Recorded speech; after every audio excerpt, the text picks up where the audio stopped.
Кашкавал, като на баба. Домашен. Хайде.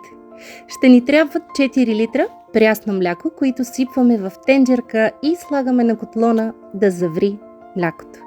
Когато това стане, си слагаме 4 супени лъжици сол, както и 15 капки мая за сирене.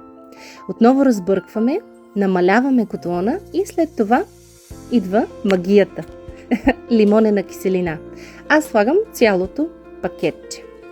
Хубаво разбърквам с лимонтозото и ще започнем да виждаме магията.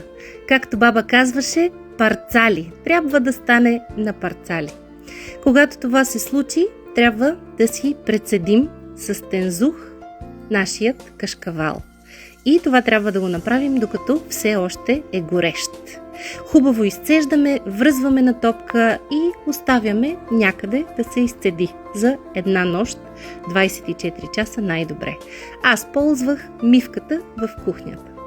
На другата сутрин нашият кашкавал е готов. Режем и ядем. Излязоха ми 530 грама от 4 литра мляко.